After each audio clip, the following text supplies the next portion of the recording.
Next 26 MS ಎಕ್ಸೆಲ್ನಲ್ಲಿ ಪ್ರಸ್ತುತ ದಿನಾಂಕವನ್ನು ಕಂಡುಹಿಡಿಯಲು ಯಾವ ಶಾರ್ಟ್ಕಟ್ ಕೀಯನ್ನು ಬಳಸಲಾಗುತ್ತದೆ ಅಂತಂದರೆ MS ಎಕ್ಸೆಲ್ನಲ್ಲಿ ಪ್ರಸ್ತುತ ದಿನಾಂಕವನ್ನು ಕಂಡುಹಿಡಿಯಲು ಯಾವ ಶಾರ್ಟ್ಕಟ್ ಕೀಯನ್ನು ಬಳಸಲಾಗುತ್ತದೆ ಅಂತಂದರೆ 26ನೇದು ಒಂದು ಕಂಟ್ರೋಲ್,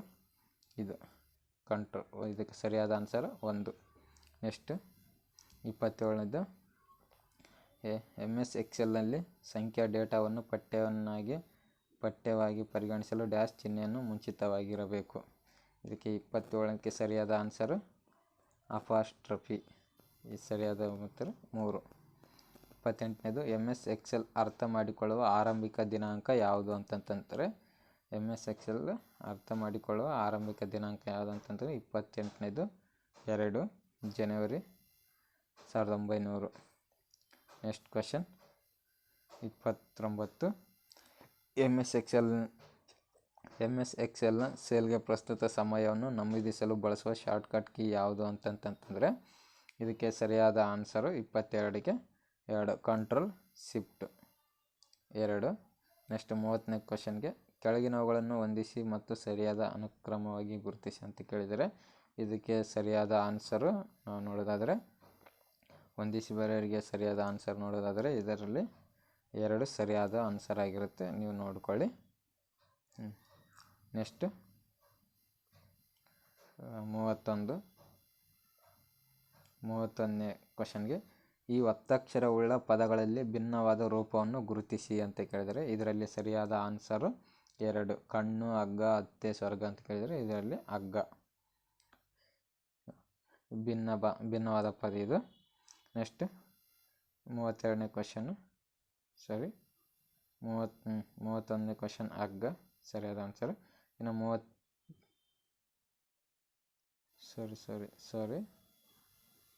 31ನೇ ಕ್ವಶನ್ಗೆ ಸರಿಯಾದ ಆನ್ಸರು ಸ್ವರ್ಗ, ಹಗ್ಗ ಅಲ್ಲ, ತಪ್ಪಾಗಿದೆ. ಇನ್ನು 30ನೇ ಕ್ವಶನ್ಗೆ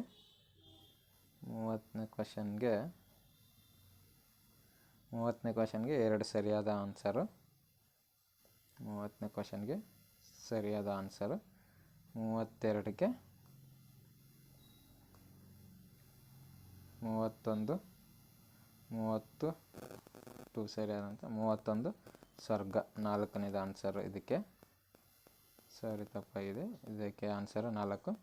32ನೇ ಕ್ವಶನ್ಗೆ ಮುಖಂಡ ಪದದಲ್ಲಿರುವ ಅನುಸ್ವಾರ ಧ್ವನಿ ಯಾವುದು ಅಂತ ಕೇಳಿದರೆ ಇದರಲ್ಲಿ 32ಕ್ಕೆ 3 ಅನುಸ್ವಾರ ಧ್ವನಿ ನ ಅಂತ.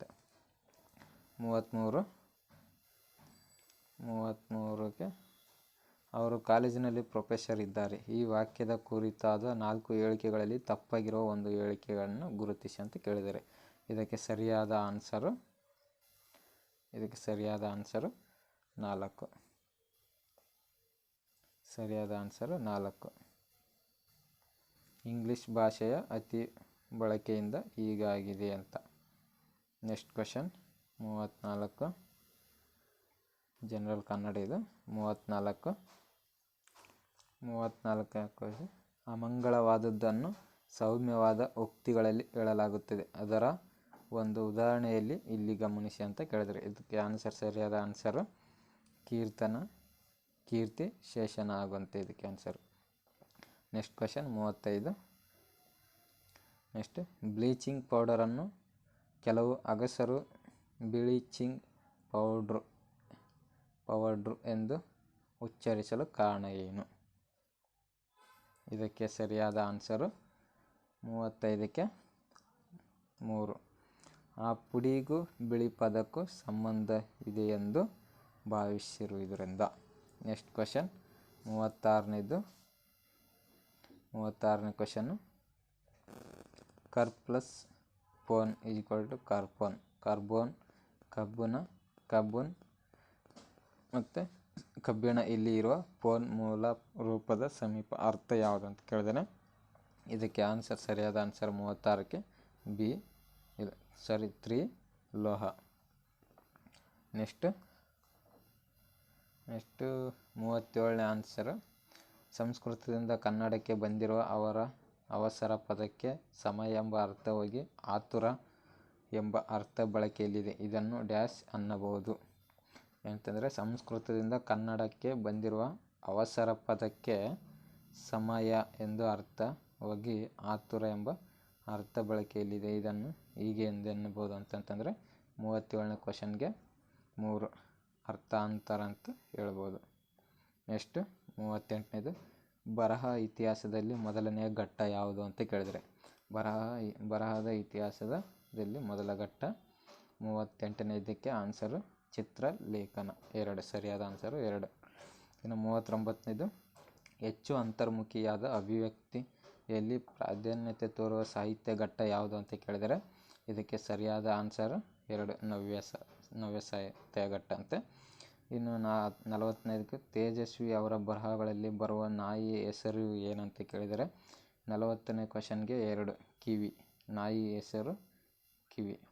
ನೆಕ್ಸ್ಟ್ 41ಕ್ಕೆ ಆನ್ಸರು ಕನ್ನಡಕ್ಕೆ ಬೇಕು ಕನ್ನಡದ್ದೇ ವ್ಯಾಕರಣ ಎಂದು ಪ್ರತಿಪಾದಿಸುತ್ತಿರುವವರು ಯಾರು ಅಂತ ಕೇಳಿದರೆ ಇದರಲ್ಲಿ ಇದಕ್ಕೆ ಸರಿಯಾದ ಉತ್ತರ 1 DN ಶಂಕರ್ ಭಟ್ರವರು. ಕನ್ನಡಕ್ಕೆ ಬೇಕು ಕನ್ನಡದ್ದೇ ವ್ಯಾಕರಣ ಎಂದು ಪ್ರತಿಪಾದಿಸುತ್ತಿದ್ದರು ಯಾರಂದರೆ DN ಶಂಕರ್ ಭಟ್ರವರು. ನೆಕ್ಸ್ಟ್ ಕ್ವಶನ್ 42ನೇದು ದ್ರಾವಿಡ ಭಾಷೆಗಳಲ್ಲಿಯೇ ಅತಿ ಹೆಚ್ಚು ಜನ ಮಾತನಾಡುವ ಭಾಷೆ ಯಾವುದು ಅಂತಂತಂದರೆ ದ್ರಾವಿಡ ಭಾಷೆಗಳಲ್ಲಿಯೇ ಅತಿ ಹೆಚ್ಚು ಜನ ಮಾತನಾಡುವ ಭಾಷೆ 42ನೇದು 2 ತೆಲುಗು ಅಂತೆ. ದ್ರಾವಿಡ ಭಾಷೆಗಳಲ್ಲಿಯೇ ಅತಿ ಹೆಚ್ಚು ಜನ ಮಾತನಾಡುವ ಭಾಷೆ ತೆಲುಗು ಅಂತೆ. ಇದಕ್ಕೆ ಸರಿಯಾದ ಆನ್ಸರ್ 2 ತೆಲುಗು. ಇನ್ನು 43ನೇದು ಕೀರ್ತನೆಗಳ ಜೊತೆಗೆ ಶ್ರೇಷ್ಠ ಕಾವ್ಯ ಕೃತಿಗಳನ್ನು ನೀಡಿದವರು ಯಾರಂತ ಕೇಳಿದರೆ ಇಲ್ಲಿ ಕೀರ್ತನೆಗಳ ಜೊತೆಗೆ ಶ್ರೇಷ್ಠ ಕಾವ್ಯ ಕೃತಿಗಳನ್ನು ನೀಡಿದವರು 43ನೇ ಇದಕ್ಕೆ ಸರಿಯಾದ ಆನ್ಸರ್ 2 ಕನಕದಾಸರವರು. ಬೆಟ್ಟದ ಮೇಲೊಂದು ಮನೆಯ ಮಾಡಿ ಮೃಗಗಳಂಜಿದೊಡೆಂತೆಯ ಈ ವಚನದ ಕರ್ತೃ ಯಾರು ಅಂತ ಕೇಳಿದರೆ 44ನೇದಕ್ಕೆ ಆನ್ಸರು 1 ಅಕ್ಕ ಮಹಾದೇವಿ. ನೆಕ್ಸ್ಟ್ 45ನೇದು ನೀರೊಳಗಿರ್ದುಂ ಬೆಮರ್ತನ್ ಉರಗ ಪತಾಕಂ ಇಲ್ಲಿ ಬರುವ ಅಲಂಕಾರ ಯಾವುದು ಅಂತ ಕೇಳಿದರೆ ಇದರಲ್ಲಿ 45ನೇದಕ್ಕೆ ಸರಿಯಾದ ಆನ್ಸರು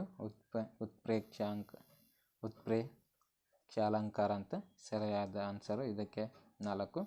ಇನ್ನು 46ನೇದಕ್ಕೆ ನಿನಗಮ್ಮನ್ ಅಹಾರ್ಪತಿ ಎಂಬಲ್ಲಿ ಅಮ್ಮನ್ ಪದಕ್ಕೆ ಇದ್ದಪ್ಪ ಅರ್ಥವನ್ನು ಗುರುತಿಸಿ ಅಂತ ಕೇಳಿದರೆ 46ನೇ ಆನ್ಸರ್ಗೆ ಸರಿಯಾದ ಆನ್ಸರು 2 ಅಪ್ಪ ಅಂತೆ.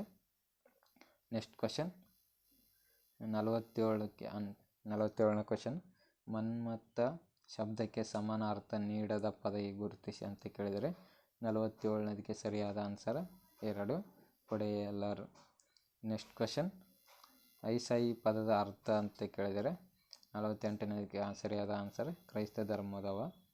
ಇನ್ನು 49ನೇದಕ್ಕೆ ಫಲವಂ ನಾಲಿಗೆಯುಳ್ಳವಂ ಅಂದರೆ ಏನು ಅರ್ಥ ಅಂತ ಕೇಳಿದರೆ 49ನೇದಕ್ಕೆ ಸರಿಯಾದ ಆನ್ಸರ್ 4 ವಾಸುಕಿ. ಇನ್ನು 50ನೇ ಕ್ವಶನ್ ನೋಡೋದಾದರೆ ಇಂದ ಪ್ರತ್ಯಯದಿಂದ ಅಲ್ಲಿ ಪ್ರತ್ಯಯಕ್ಕೆ ಪಲ್ಲಟಿಸಿದರೂ ಅರ್ಥ ಕೆಡದ ವಾಕ್ಯವನ್ನು ಗುರುತಿಸಿ ಅಂತ ಕೇಳಿದರೆ 50ನೇದಕ್ಕೆ ಸರಿಯಾದ ಆನ್ಸರ್ 1 ಅಕ್ಕಿಯಿಂದ ಮಾಡಿದ ಇಡ್ಲಿ ಅಂತೆ.